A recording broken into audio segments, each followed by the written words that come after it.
பிடிச்சதுன்னு எதுவுமே கிடையாதா? அப்படின்னு சொல்ல முடியாது. இந்த கத்திரிக்காய் இருக்குல்ல, அத நல்லா பெருசு பெருசா வெட்டி இந்த எண்ணெயில போட்டு வதக்குவாங்க. தொக்கா இருக்கும். வாசனை கூட கறி சமைக்கிற மாதிரி வாசனை என்ன வரும். கத்திரிக்காய்? அதேதான். அது சமைச்சா கூட ஒரு 2 வாய் சாப்பிடுவேன். உனக்கு பிடிச்ச பதார்த்தத்தோட பேர் கூட உனக்கு தெரியல. சரி, உனக்கு பிடிச்ச மாதிரி நாளைக்கு என்ன கத்திரிக்காய் பண்ணித்தரேன்.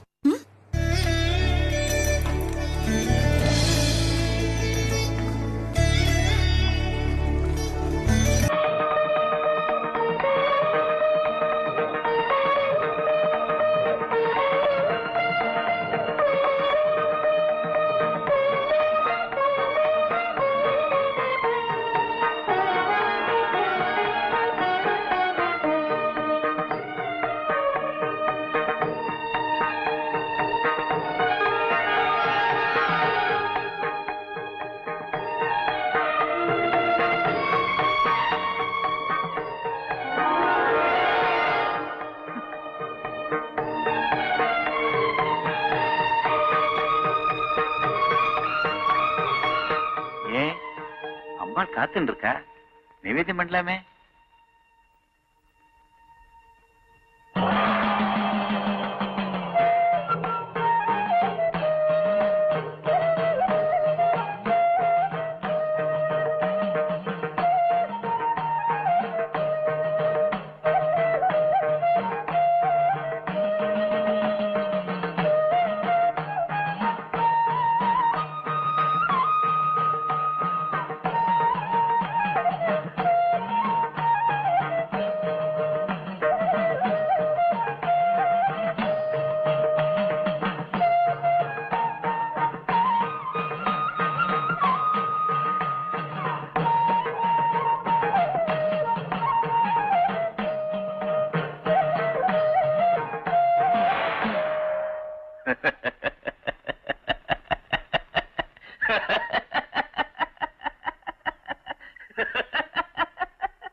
சுவாமி சமிக்கணும்.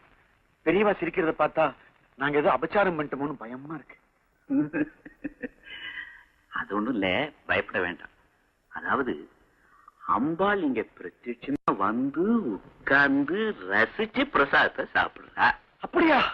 ஆமா, நலபாகம் என்ற சமையற்காரால வச்சு சுத்தமான நெய்யில் என்ன அவ்வளவு பட்சணங்களையும் தயார் பண்ணிருக்கா.